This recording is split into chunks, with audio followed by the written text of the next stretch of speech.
Hello and welcome to the Green Machine Live, your home for football news and nostalgia, where you, the fans, the lovely, lovely fans out in YouTube and Facebook land, you can have your say. I'm David, your host, joined as always by Martin. Martin, how you doing on this wonderful Sunday? What did you watch today? Oh, I watched Enfield's Towns Under 11s, the team we sponsored Dave this morning. It's all about the grassroots in football for me, as you know. That's where my interest lies, and now I'll focus again on the international window when that opens up. Yeah, don't really want to watch any of that Premier League stuff, eh? No, not this week. No. Ah, jeez. Anyway, we don't focus on the Premier League here. We talk about Irish football and Irish football only on this podcast. Oh, dearie me. Actually, so all this talking has made me quite parched. Yeah, what you got there? Sprite, is it? Yeah. Nice lemony drink there. Oh, yeah, Sprite. Nice bit. I can't really see it there, can we? We're not an official partner of the... nice bit of 7-Up free there. Very good. Oh, jeez, it's full of the jokes tonight. Like, we're trying to get listeners and followers, obviously, for the page. And please just, if you are watching for the first time, don't think this nonsense goes on every week. Do you know what? Like, it's so funny because all I heard all week was, hey, Man United, Ten Hag, oh, Liverpool have finished. Oh, dear. Where did you watch it? What were your thoughts on it? I did watch it at home. Yeah, I did watch it, of course. I kind of do understand what Gary Neville's talking about when he's saying, that 7-0 flattered them and more that, United was so poor in the second half. Flattered or flattened them? Flattered. It was a very open game. And the first half was, it was like a very typical kind of away kind of matching, a good performance actually from United. I mean, they could have been 2-0 up or had chances. So did Liverpool, but very open at times, I thought, as well. And yeah, I was thinking, 1-0 down half time, you're hoping that United are going to come back. And we've been very resilient recently, as we saw during the week. But it wasn't obviously to be. And then conceding the second one, it is kind of game over at Anfield. But to then, capitulate like they did, it was absolutely shocking. And my worry as a Man United fan would be, Luke Shaw, who's been fantastic, and so has Bruno, been brilliant. But, they went back into their whole kind of persona when they weren't good, and they were, tempestuous and stuff, petulant, kicking out. It was really poor from them, like professionally, I think. And there was ways of losing games, and I think United tried to kind of maybe contain the score, but it was just embarrassing at the end. And I think that was a great way to lose a game, Martin, if I'm being honest with you. Just saying. Yeah. But it was brilliant. It was very good. Yeah, we are biased. It's actually funny because I purposely wore my Green Machine top so you wouldn't twig it. I got in and changed it in the bathroom off camera. The things we do to amuse ourselves. Yeah. Well, we've known Nick. He's actually in Liverpool, bless him. I'm sure Breen is, who's also a friend of the podcast. I'm sure he's not giving him any sort of abuse whatsoever. Oh, God. Normally you have to hang over when you get back from the trip, not when you're on it. So sorry, Nick, if you're watching. And speaking of which, actually, we don't have Nick doing the Boys in Green, so I'm going to do that. So here we are. We don't have the music yet, but we are working on it. So Nick, pardon me, the 7-Up backfiring on me worse than David Hay. Did you actually see that they had a little video out for David Hay for all his little clean sheets? No. They did. It was so good. Anyway, here we go. Boys in Green. Right, so let's have a look. Let's see how we got on over the weekend. Gavin Mazzina with a clean sheet. Yes, I am going there because it was that paltry a weekend for the Boys in Green. But a clean sheet for him in a 1-0 win against Leicester City for Southampton. Kelsey Ogbenny. Stick that up your arse, Martin. You were waiting for me to fail on that, weren't you? What's his name? Kelsey Ogbenny. Chidozie. Oh, fuck. I actually rehearsed that as well. I'm doing a lot of rehearsals today. Chelsea Ogbenny with an assist for Rotherham in a 3-1 win over QPR. Sorry, Declan. We know you're watching. Cousin Williams, Will Smallbone. Hat-trick of assists for Stoke in a 5-1 win over Sunderland. Stoke light. Oh. James McLean with an assist for Wigan in a 1-1 draw against Birmingham. Wigan are in serious trouble in the Championship, newly promoted. Scott Hogan missed a penalty in that. Oh dear. David McGoldrick got a goal. Conor Harahan got an assist. And Jason Knight got an assist for a 2-2 draw for Derby against Shrewsbury Town. And Tyrick Wright got an assist for Plymouth Argyle in a 2-0 win against Charlton. And Matt Doherty made his debut in La Liga in a 6-1 win over Sevilla. He didn't start. Apparently he was supposed to start because the regular right back Suspended, wasn't he? Suspended, and he still couldn't get it. Didn't mean much, really. 78-minute sub. Not really. Not a lot to write home about, really, was there? No, I suppose not really. Just coming on like that. But yeah, we waited a long time for it though, because we were hoping. I did actually read something that Harry Kane wasn't happy, and one of the reasons he wants to leave Spurs is he's really close mates with Doherty, and he wasn't happy with how Doherty's kind of contract was all terminated. It's treated very badly, I thought. Yeah, so it's an interesting one, I think. That is an interesting one. I think Harry Kane just wants any excuse to get out of get out of that club, to be fair. Somebody looks at him sideways. Oh, that's it. I've had enough. Although it wasn't all doom and gloom for the Irish football team. The women did very well, or our captain at least. Kenny McCabe, League Cup winner, 2023 winners there, the Continental Tires League Cup. So congratulations to all involved there. And congratulations to Irish captain Katie McCabe. Martin, something you want to add? Yeah, just we've shared it on the pod social media platforms this evening. Katie's walking around with the Ireland flag there, draped around her shoulders. It's actually from, I'm going to give a shout out to Neve Murphy, who is a member of Risk London. Her daughter Ellie as well goes to all the Arsenal women's games. So big follower of them. Often meets Katie and stuff. Katie always looks out for the Ireland flag. Is absolutely brilliant with the fans, as I kind of met her a few weeks ago, as you know. Yeah, it's brilliant to see her. She handed her the flag and she was celebrating with that and had loads of photos and stuff. So that's all on social media. So it's brilliant to see her winning. Sam Kerr did score an early goal for Chelsea. She'll be facing her again in the World Cup this year with Australia. So Katie's 1-0 up at the moment, which is brilliant to see. And yeah, look, the women's game, as we've always said, it's getting bigger and better and more of a following. I know that won't be massively. No, we're just box ticking, Martin. We're just box ticking, yes. Look, I mean, that game was sold out, I think, today at Selhurst Park. So it is getting better. Yeah. And, we've got the Ireland games as well, the warm-up games to look forward to before they go off to the World Cup. So, yeah, fair play, Katie. Well done. And we are put out the feelers as well. We do want to get her on the podcast. So she's listening. Come on the podcast. She liked the post that Nick put up. Or did you put that one up? I think Nick and I both posted a few things about that, yeah. Oh, dear. Yeah, no, congratulations to Katie again. And yeah, hopefully she brings home some more silverware in the summer. Well, spring, April, summer, June, isn't it? I don't know what day it is, Mark. Never mind what fucking month the Women's World Cup's on. Jesus Christ. Box ticking. Are we not box ticking? Who said that? Jesus. And is Neil Dewson on to you again, is he? Oh, no, I mean, look, here's the thing, right? I mean, if you got an issue with women's football, right? If it's not your cup of tea, fine. No one's forcing you to watch it unless you're watching the BBC. No, it's just, but why would you begrudge women playing football? And why would you begrudge the Irish women's team who've qualified for World Cup when an Irish team hasn't qualified for World Cup at senior level for 20 years, 21 years, actually. So, exactly. Anyway, right. So, talking point, big talking point really during the week was a certain Mikey Johnston, who shall now be called Mick Johnston. I should have thought of that before I did the graphic, but here we go. Here he is. He's 23. He's a right-footed left winger. He currently plays for Glasgow Celtic. He was born in Glasgow, and he's currently on loan at Vitória de Guimarães. Guimarães? Where's Nick when you need him? 15 appearances, 1 goal so far, and he's only got 9 90-minute appearances. He did play today, but it was a substitute appearance. I think it was 78 minutes he came on. They won 3-1.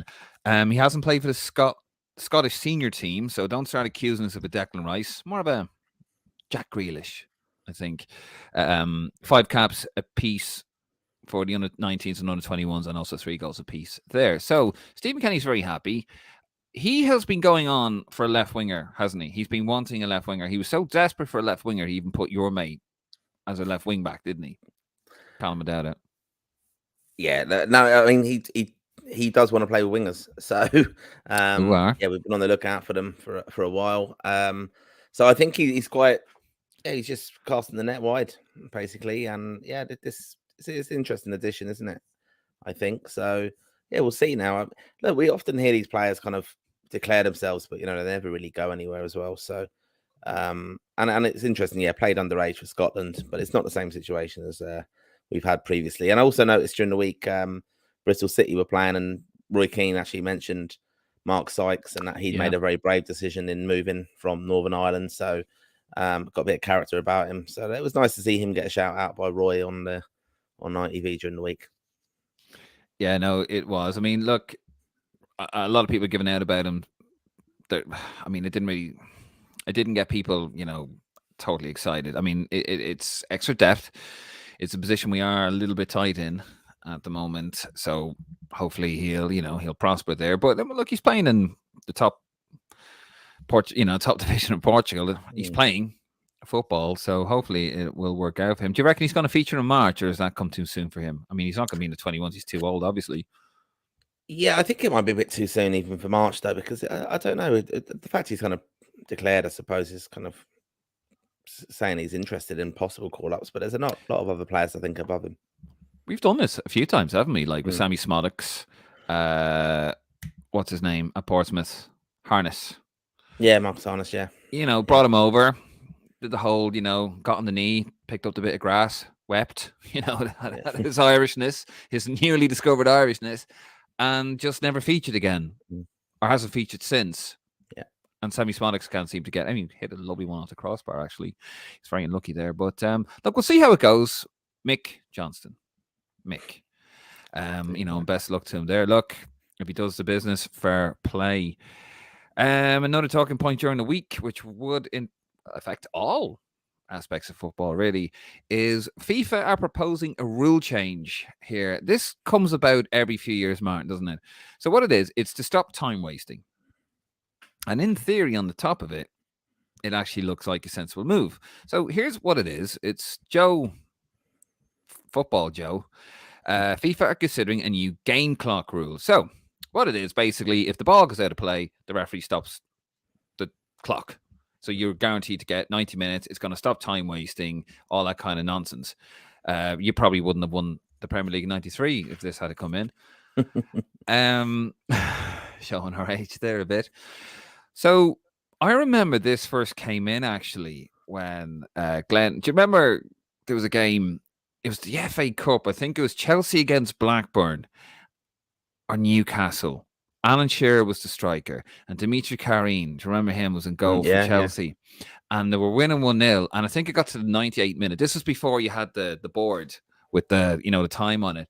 And he blemmed it, and he hit it. It was a howler from Karin, and it went straight to Shearer, and Shearer went up and scored.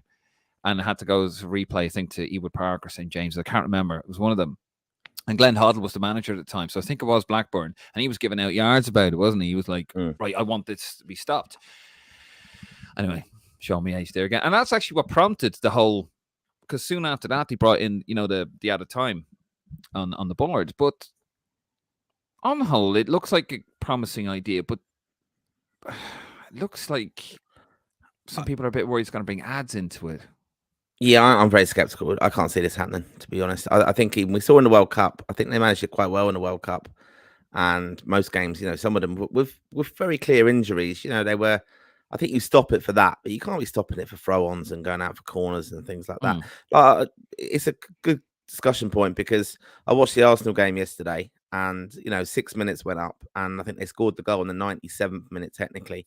But, there was a goal kick, ball went out for a goal kick at one of them and it was about 30 seconds it wasted, from him taking his time, getting the ball, then taking the goal kick. So, I was winding up my Arsenal supporting friends, saying I didn't realise that they'd changed the rule yesterday, that, it was next goal wins, obviously, because they were just waiting for Arsenal and they played till Arsenal scored. Bit rush, but coming from a United fan. Yeah, exactly. Look, Fergie time. But I think it's, I can't see this working on the stop-start all the time. It would become a little bit like, timeouts in basketball and everything like that. I think games will just generally now, with them stopping for head injuries and things like that, and serious injuries, I think they will add on time, and I think it's working well. I think most games now are 98 minutes basically. So I think it will even itself out over the season as well. But I don't see the need for it on stop start and everything. For one thing, it will be very very boring I know we all go to football to watch it and stuff, but it's a long time watching football because it would be 2 hours basically. But you'd Yeah. actually be in the stadium for 2 hours, so you'd have that all the time. Yeah, no, I mean, it's one of those, isn't it? In theory, looks a great idea, but Yeah. yeah, I think that they'll find a way. They'll abuse it somehow. Another talking that'll be interesting to see if that one comes right. They have some of these mad ideas, like what was the one with Van Basten, like to put it into 4 quarters, an orange card for sin bin, and all this other bollocks. You're like, it's football. It's the most popular sport in the world. Why do you need to make these fundamental changes? The stuff with the spray, that was a good idea. The extra subs and goal line technology is an absolute home run. Don't mean to bring in the American terminology, but just leave the game alone. And Wenger wants a lot of these changes as well. Trying to find something for him. Sorry, Keelan, if you're watching. Right, another topic actually was, it's probably just a little bit more pertinent to the Irish football team, but we got a bit of a we thought we were going to have something very special in terms of the shirts. Obviously, the new Arna kit's coming out soon. There might be another kit coming out soon as well. More on that later on. Not in this show, though. But yeah, it was teased by O'Neill's that they were going to be making a new Arna shirt. Let's have a look at the video. Bringing back the Shamrock, the 3rd of March, 23. So, of course, we all got our knickers in a twist, and we all thought that, O'Neill's are going to be making a new shirt because a new shirt will be released in March. It was believed to be Castori, which no one wants. And there's going to be a new crest, and people are calling out for the Shamrock to go basically back on the shirt. We haven't had it since 91, really, have we, when we went to the we had a Shamrock, but not the Shamrock during the Euro 92 campaign, I think, when they changed it. Yeah, I mean, it was never really going to happen, was it? It was just basically O'Neill's. Very clever, really, wasn't it? Yeah, really clever marketing ploy this, and I think it will be as Castore. That's what the speculation is. Yeah. Because we are only 3 weeks out from the game now against Latvia, and also you got to remember the under-21s are playing as well, and then we're going to be playing France, and you would hope they're going to get their act together, the FAI, and have a big launch and get the new badge out there, and you'd even think the whole stadium should be kitted out in the. Like with the new logos everywhere and things like that. Yeah. There's a lot of kind of logistics to it to really promote the new era in a sense. But that's not happened. We're 3 weeks out, so something must be going on in the background. O'Neill's, I think it was very clever marketing employed by them, and everyone did get excited and think, oh, maybe because we haven't heard about Castori and haven't heard from 3 weeks out that there's nothing going on, maybe it is O'Neill's and they've come in, and blindsided everybody. But it is just O'Neill's launching a shirt. And yeah, I think I love the badge. I like it. And I think they do quite well. They do quite well with the nostalgia stuff. Here's the shirt there. I mean, it's okay. It looks like a GA jersey from 1985. I mean, the crest is lovely. I'm not a massive fan of the jersey. They do have the retro shirts that they made up until 85, I think. O'Neill's made it until Adidas took over to coincide with the Jack era. Yeah, I mean, they really need to be getting a finger out now. You'd want to deal and play. I mean, we don't know what's going on. We don't, do we? Like, they're keeping very stoned. Fair enough. That's their business. We get that. But yeah, 3 weeks out, no sign of a jersey, no sign of a new crest. You really want to be creating. Maybe they'll do it 2 weeks out. 2 weeks is probably the sweet spot there. But you want to see. You want to be creating a bit of a buzz. New jersey, you can get it in the airport. You can buy it in London. You can, all this sort of stuff that we were kind of missing with the last deal with Elveries that Jacko Sports had. Because that was a massive hole in the market there that they basically, the distributors created, really. So it is a bit disappointing, but you kind of hope they're going to pull a rabbit out of the hat here. And okay, if it is a story, fine. If it's a big deal, it's going to be the first international deal if it is, isn't it? I think this talk is going to be very lucrative. So if you take a lucrative deal, fair enough, I get that. But yeah, it's just lack of action's a little bit. What's going Yeah, on? you just think like it's a new campaign, isn't it? And I know we're electronic tickets now and things like that, but you would think we will have the new FAI logo for the new campaign. It's a new start. It was an opportunity for them to be really fresh and kind of bring a bit of energy to it. But it's just like there was always going to be kind of crossover from the old to the new. But I'm just a bit annoyed with it really because I know underage teams are still wearing the Umbro stuff. I think you have to be consistent as an association, become very professional and kit all your teams in it, because otherwise they start feeling like second class citizens basically. We're still wearing the old gear. That was what we went through with the women years ago. They couldn't. Yeah. They had to borrow tracksuits and stuff. So Yeah. I think we've just got to. It's just disappointing that it's not happened yet. And I thought it's very clever from O'Neill's. And yeah, look, it just shows you the interest is there. I mean, even if that had been an FAI kind of media kind of movement in a sense, that they were saying, oh, just to test the waters, it really got a lot of engagement on social media. I was thinking, oh wow, is this the new badge? Or It I got like it, or I going. don't like it. Yeah. So it was good. And it just shows you there is interest there. So yeah. Well, I think our preference is go back with Adidas. Adidas can make a mint with the retro range. Tally 90, Euro 88. There you go. Put it out there. You make a fortune, but well, I mean, maybe it's not that simple. I don't know. I'm not an expert in merchandise at all. And I'm not an expert in the League of Ireland either. Neither are you, Martin. So we're going to hand it over to an expert. That was a really good segue. We're going to hand it over to an expert. We're going to hand it over to Ross of League of Ireland Fan TV fame. They're on a bit of a hiatus at the moment, I think. But Ross has kindly decided to join us, really, to give you a bit of a League of Ireland roundup. So here he is, giving you his expert opinion on this weekend's action. So take it away, Ross.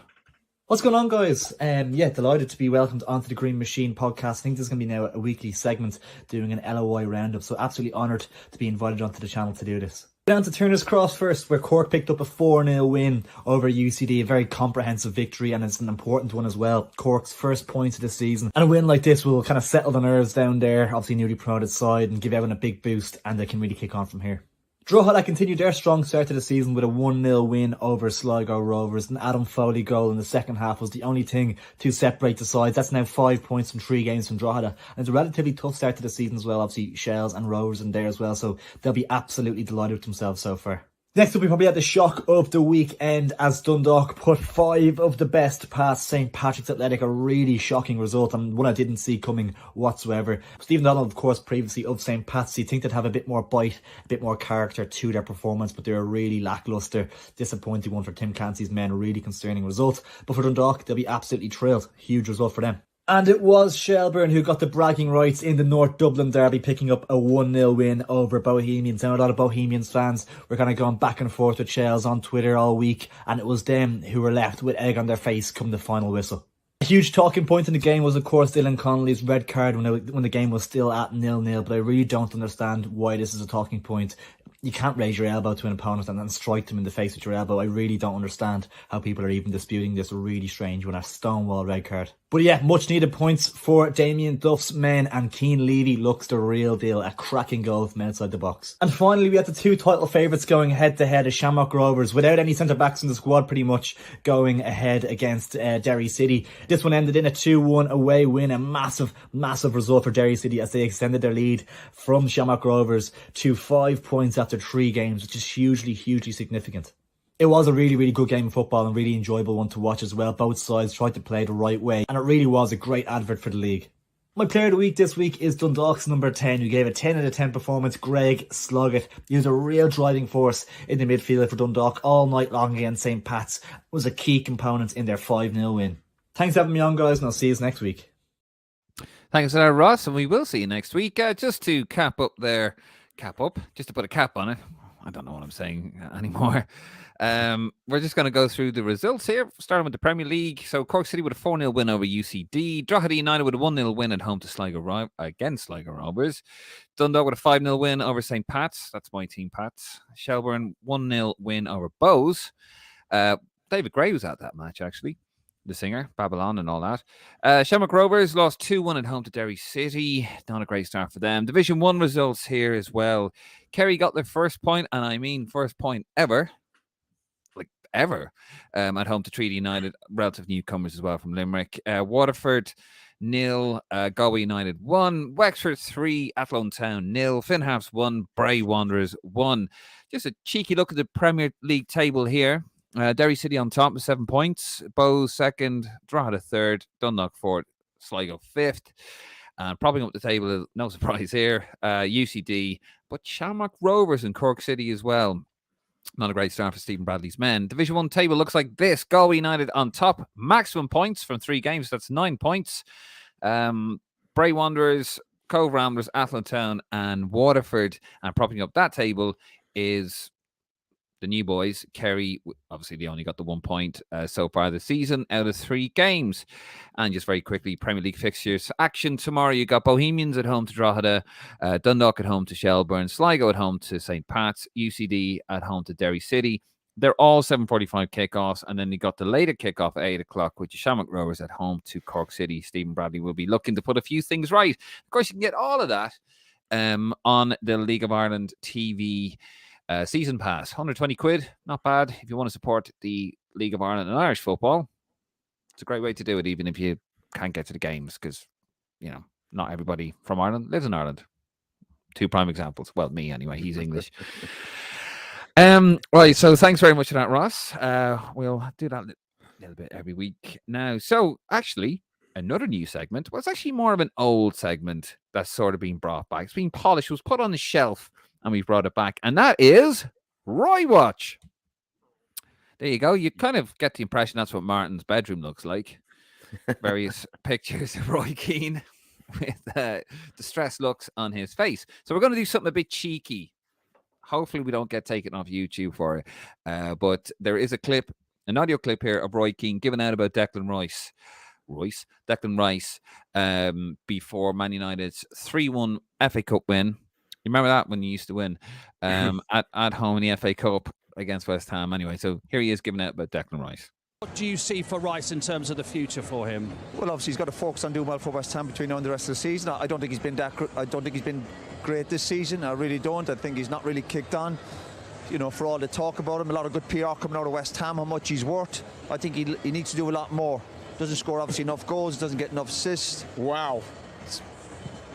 Do you disagree? That's good. I hope you disagree with me, yeah, because I think I know what I'm talking about. I played it in midfield, but he needs to do a lot more. And it's see what he's like now tonight.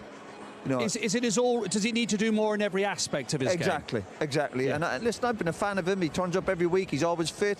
But I just want a bit more from him. If there's talk of him, he's going to be leaving for big money and going to one of the bigger clubs. You're going to be competing for trophies, obviously, and playing in Champions League. He needs to do a lot more. It's as simple as that. Now I'm going to look at him closely tonight and say, listen, you got to turn up. Sometimes I see him in games at West Ham. I'm not saying he's playing badly, but sometimes he's just going through the motions, sidewards, backwards, picking the easy option. He needs to do a lot more, I think, to match some of the other top midfielders in the country. So you were loving that, Martin, were you? Listening to his dulcet tones. I do love a bit of Roy, as you know. You Yeah, do, I don't do you? actually. I do. It's one of my tweet searches is Roy Keane because I think he's a fascinating character, and you know, you do get his brilliant insight and quips and stuff. And obviously today after the 7-0, he was full of them as well. But yeah, he's a good character. And yeah, look on Declan Rice. I know people now probably go mad. Why are you talking about him? He doesn't play for Ireland anymore and things like that. But you know, it's notable to obviously chat about it. I think because Roy had experience. We want to have a go at Declan Rice as well. Yeah, yeah, basically. I mean, it still hurts. Let's be honest. Well, it does, in my view. And yeah, I've seen actually something during the week. David Moyes said, you know, in response to that, said, you know, Roy Keane is one of the best ever players, and he knows about the midfield role. Very diplomatic response to Keane, and he did actually say, you know, like for Declan Rice's age, he's had however many caps it is for England already. He actually didn't mention the 3 Ireland caps he had, which I was bit disappointed with, but yeah, look, it's an interesting one to kind of focus on, I suppose. And Roy does know a good player, doesn't he? Yeah, if he likes them. Yeah. No, you know, I think we'd all thought Declan Rice would kick on. He hasn't. Yeah, I did see actually Declan Rice. He did respond, kind of in a sense, saying that he doesn't take any notice from pundits. But the kind of phrase he used was, I've seen this on like an Irish social media channel, was just saying, the phrase he used was, "Oh well, they're all in the stands, and if they're any good, they'll be on the pitch." I think it didn't go down very well with West Ham fans because that's who he was basically digging out, because he can't obviously call into question what Roy Keane achieved in central midfield. And I think as a player, though, look, just talking blandly about him, I think he does need to be a lot better. I really highly rated him, but I think he definitely has. He's believing his own hype. He's believing his own hype. He wasn't great for England. Yeah. He's kind of gone backwards a little bit. I think he's plateaued, actually. If I'm being honest, I think he's just plateaued. He needs to be doing better. But anyway, not too much better. Would you still have him at United quickly? I would, yeah. Yeah, I would. Yeah, I think after really today's performance, I'm not you surprised. wouldn't even know he could have a deal done already. That's what I would actually be thinking. Maybe a distraction. And that's why his heart's not in it. Yeah. Yeah. Wouldn't surprise me with him, would it? Right, we're gonna hopefully, if you like Roy Watch, let us know in the comments. By the way, we're trying a few new things. We're trying to spice it up a little bit. Okay, we're gonna go on to the social media watch. Not really a lot going on in this, but we'll have a little look anyway. So, actually, both bits from yourself. I couldn't find really anything, to be honest. So you brought this to our attention. FIFA having an absolute stormer today for the Women's World Cup. This is their official Women's World Cup account. Set your alarms, everybody. More hashtag FIFA World Cup 2023 tickets will be released tomorrow. And a little happy emoji. Hashtag Beyond Greatness. Well, unfortunately, the social media team wasn't Beyond Greatness. They have a picture of the Northern Ireland ladies who won't be playing in this summer's World Cup.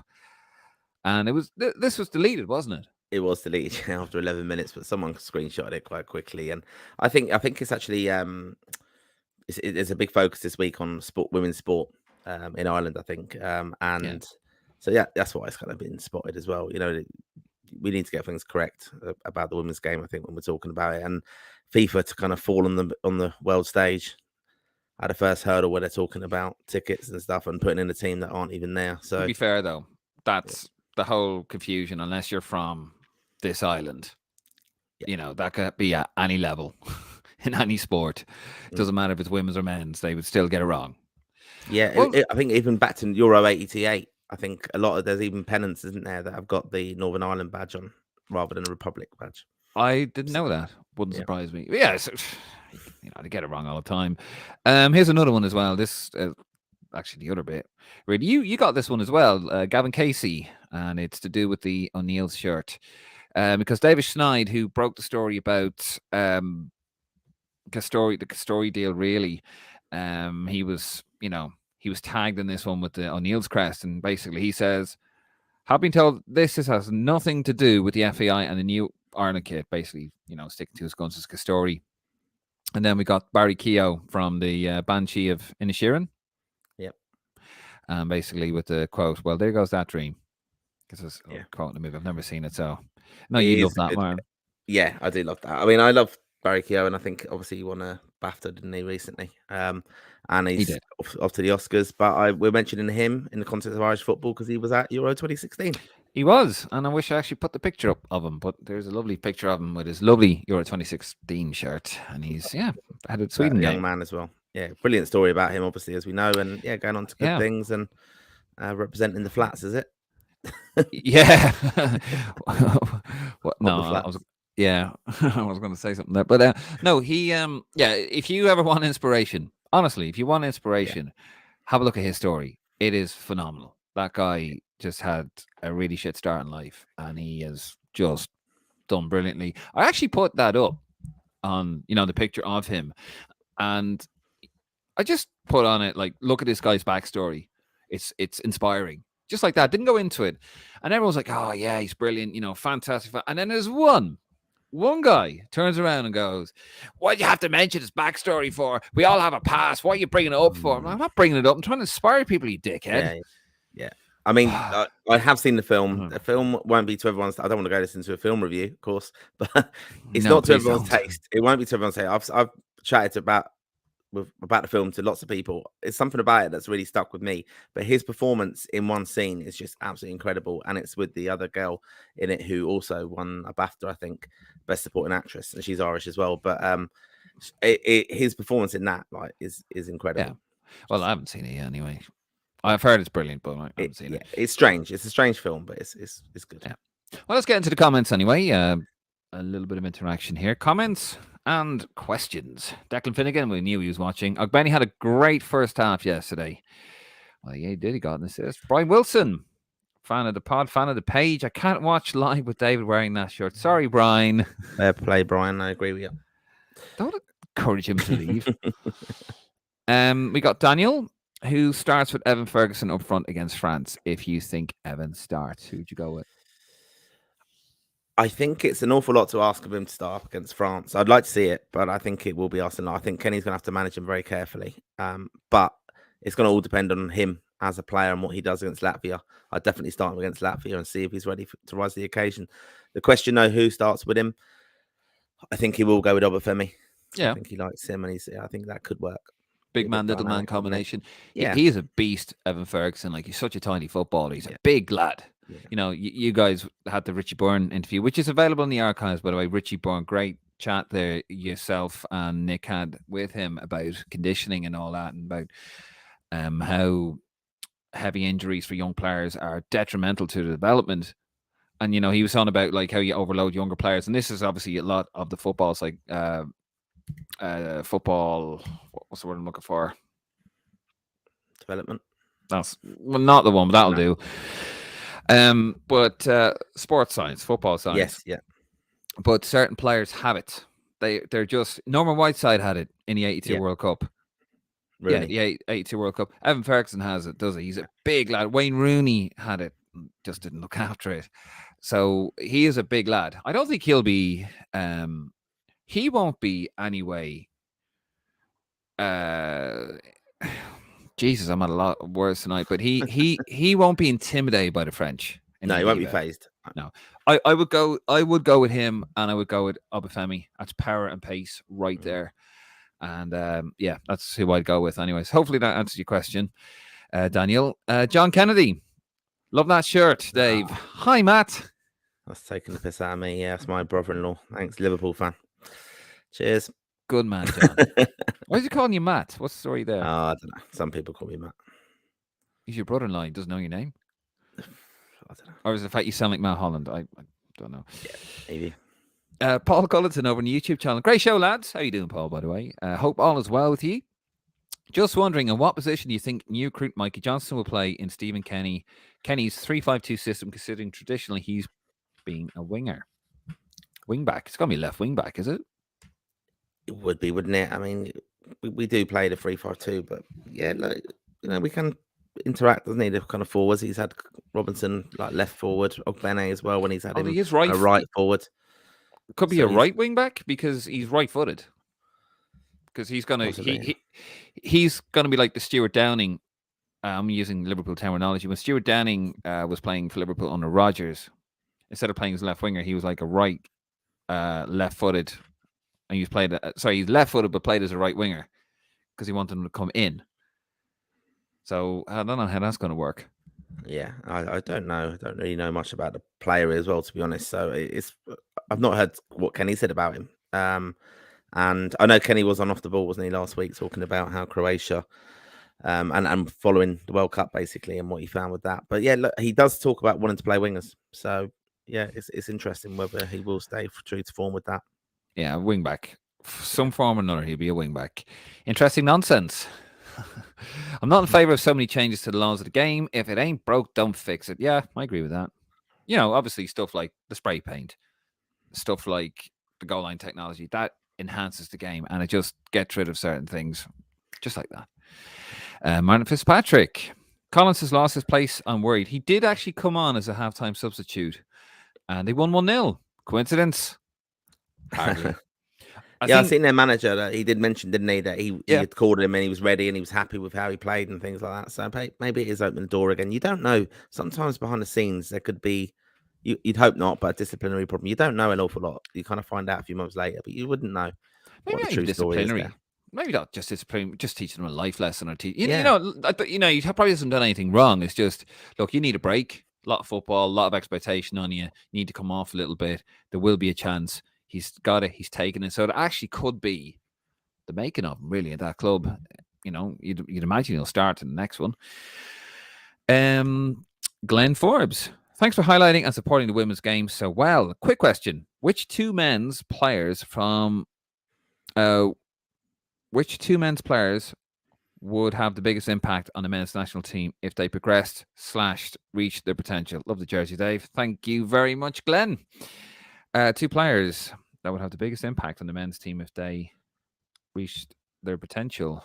Wow. I think, go on. I'll let you go first with this. I mean, just two. There's so many players with potential. I'd suppose you would go with, I reckon, Jason Knight. If he gets out of the third tier of English football and kicks on, and I reckon Gavin Mizuna if he reaches his potential. Yeah, I think definitely potential-wise, definitely Bazunu's an interesting one, and inspiring young kids as well, which I'm quite passionate about, obviously, and speak about Bazunu and what a great professional he comes across and very grounded. I think though Evan Ferguson's going to be the one, because if he scores goals, everyone is excited about strikers, and if he scores goals, he's going to be our main striker for many, many years to come. So I'm really excited about him, but we have to keep the hype down a little bit. It's a weird one, isn't it? We're on social media, we're active, and we're chatting about it all the time. And if you praise him, it's, oh, you're overhyping him. And if you don't say anything, oh, we don't give any credit at all. So he's very, very exciting, for his age, potentially, and what he's doing now. If he's doing it in the Premier League now, it's frightening, because the last person we had doing it at that age, at that level, was Robbie Keane. What a shit answer I gave. Of course, Evan Ferguson.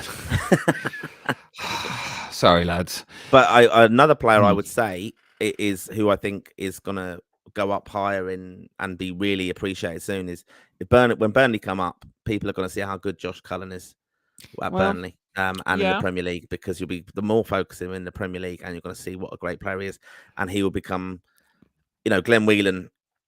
It was an amazing player for Ireland and not appreciated until he kind of is, over 100 caps. I mean, he got retired, didn't he? And then he came back. But we will appreciate Josh Cullen a lot more when we see him week in, week out in the Premier League. Just with Josh Cullen, I know we kind of disagree in this. It'd be interesting to see. He's done well in the Championship, Premier League. And the one issue I've always had with Josh Cullen is his pace of pass and his pace of vision. How quickly does he read it? I have seen him play for Ireland, Portugal, actually, a few times, where I just didn't think he released the ball quick enough, which is why I think he never quite made it at West Ham, because you need to be fast on the ball. You need to be fast mentally, especially in midfield, especially in the position he plays in. But if he adapts, and he's done really well, and company is maybe they're playing a lot quicker football. They play quick football, and they go forward, and he is the one doing a lot of that now. Yeah, but that's in the Championship, which is still a very good level. But let's see if he does it in the Premier League. That's the real test. If he could do it in the Premier League, we're laughing.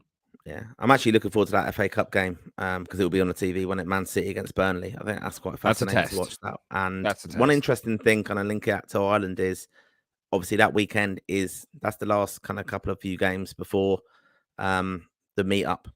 So I'm always interested when the squad will be announced, when the squad are going to get together. So the FA Cup, the last Sunday game is Fulham and Man United. So Shane Duffy, if he's in the squad, would be joining up with the squad maybe Sunday night or Monday.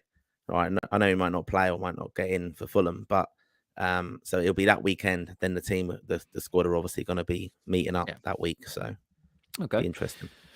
Will be indeed. Right, we'll move it on. Irish Jedi. Evening, lads. Great interview this week with Kenny, where he said he doesn't see Morocco as a direct comparison to this Irish team, and Croatia should be the inspiration going forward. Thoughts quickly on that, Martin? Yeah, it was good. I listened to that. It was interesting, and he's completely right to compare us to Croatia, because although he said, we don't have a player like Modric playing at that highest level, but that's what we've got to aspire to. Very similar population. Very similar populations. I think that's how he can, because Morocco, you got to think they have the diaspora all around the world, and we have that as well to some extent. But Morocco, the population is not comparable to Ireland, and I think that's why he had to look into talking about a comparable team are Croatia, and you think what they've achieved, World Cup final, semi-finalists as well. All right, I know they've got incredibly talented players, but I liked actually the fact he said that, we want to, no matter who they're playing, Croatia, they want to get possession of the football. They want to outplay the other team, and that is what he's determined to do with Ireland. And I think that's really refreshing. And we're not going to we've got to be patient with it, because we're not going to have the players yet, because they're all coming through now technically, who are going to be able to look after the ball like that and keep possession and be confident enough in possession. But that's all coming through from the system. Even our under 15s, they beat Wales really easily. Actually, this week, I think that one of the games was 4-0, maybe the other one was 3-1. On St. David's Day. Yeah. So that underage, we're doing really, really well. I would urge any listeners and followers of the page to do follow the FAI and see what we're doing at underage, because we're very, very good at underage. No, absolutely. Kavanagh H. Thomas. Dave, did you work at Paddy Power Dolabet call centre around 2006, 2007? You said Paddy Power recently and you look familiar. Everyone says that. Could be the headset. Anyway, keep up the great work, lads. Did you see Conor Ronan, easy for me to say, playing well in his first 2 matches with a Man of the Match award for this weekend's match for Colorado Rapids? My God, I cannot speak tonight. No, Kavanagh is your answer to that. To both of those questions. I did work for Paddy Powers at the time, but no, I never worked in the call centre. I worked in the shops in the north, in the city. I also worked in North Dublin. I worked in South Dublin, and I also worked in Leixlip, actually. And Lansdowne Road. And actually, excuse me, I actually did work at Lansdowne Road a few times. Yeah. Some cracking. I could do a podcast my time with Paddy. You were in East Stand though, weren't you, Lansdowne Road? I was in East Stand. That was a little hut, wasn't there? Yeah, it was. We probably met. I would have had lots of bets with you, Dave. Yeah, I bet you would have. I bet if Keane was in with you, you would have been one of those dads. Old Lansdowne Road, though. Old Lansdowne Road. Keane wouldn't have been there then. So no, I remember in the East Stand. If you were in that stand, you had the worst hour, the quickest hour of your life. It was like a zombie movie. All these hands would come through the stuff with money and slips. You just took them. You didn't. It could have been a kid. You didn't know. You couldn't see, and you had the old 2-part system. And if you went to the West Stand, it was lovely. And I was there for the Holland game, the 4-0 drubbing. And I remember I got to meet Barker van Basten and say hello to him. And I was like, wow, he was the coach at the time. And Aaron Robin was about to go to Chelsea. And we got the bucket seats in the West Stand, and it was so lovely.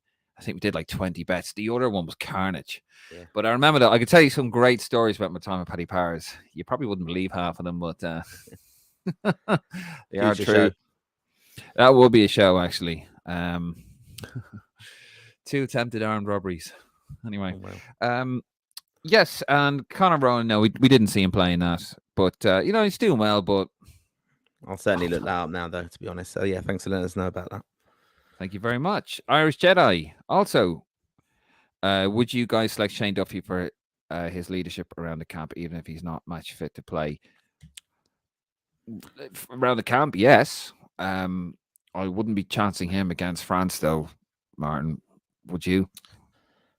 My answer to that question is no, I wouldn't. I think it's gone now. I think it's finished with Shane Duffy with Ireland. I can't. Would you even have him around the camp? I don't think you need to. Like, you've got John O'Shea now as an assistant coach, and we got enough leadership there now.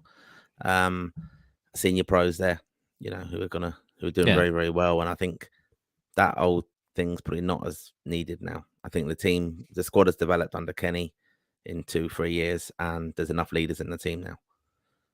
Well, there you go. If it was up to Martin, Shane Duffy. Well, Seamus does that. Seamus Coleman does that, doesn't he? A lot.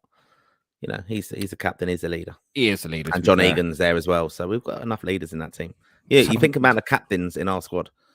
It's quite good. That is true, including Nick's favourite, Alan Brown. Preston North End. And the final comment of the week goes to Declan Finnegan. Sinclair Armstrong came on for QPR yesterday and won a penalty within minutes of coming on. There you go. See, Declan Finnegan, a savant of Irish football and QPR. Thanks for those comments, guys. We love to hear from you guys. Keep them coming in. Next week we'll be back. Just keep your comments coming in, your questions. It's fantastic. We do try to make this Ireland's most interactive football podcast.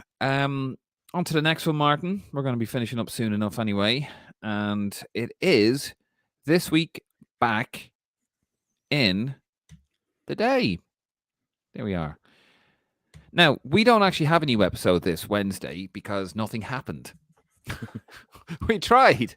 We really tried. I went through all the stuff. Like nothing happened that I'm aware of. Nothing really you could get a meaty podcast out of. However, we do encourage folks to listen to our current episode before we do come back. We will have another episode the following Wednesday, and that is on Stan's first game. Now, you're probably going to think, why would I want to listen to that?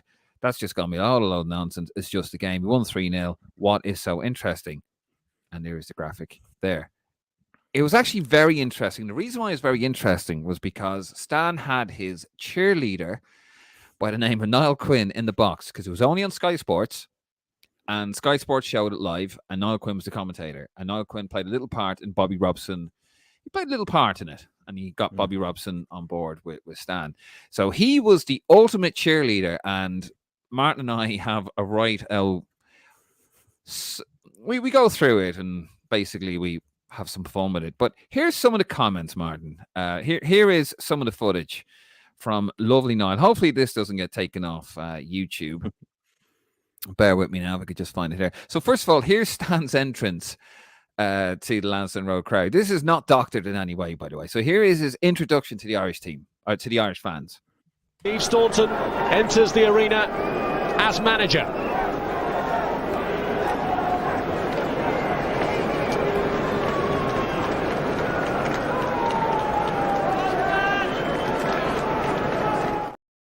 Go on, Stan. So there.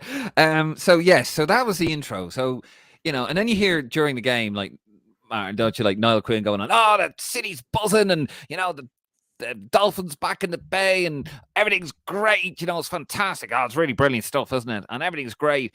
And that's the intro he got. Nobody was buzzing. It's brilliant fun recording this, as you know. And yeah. I'd urge everyone to give it a listen because you will never. I think I say on the podcast, I'm very passionate and very supportive and very positive about Irish football. I always try to see the positives, but Niall Quinn takes it to another level. And I've never seen someone buzz throughout a co-commentary and be so biased and so put the boot into Brian Kerr. Yeah. So if you think, sorry, Mark. So we watched the whole game back, didn't we? So yep. and then obviously with a view of pleasure, we've obviously analysed it and chatted and picked out the best bits, and it is comical. I even said now I see it, you're laughing at.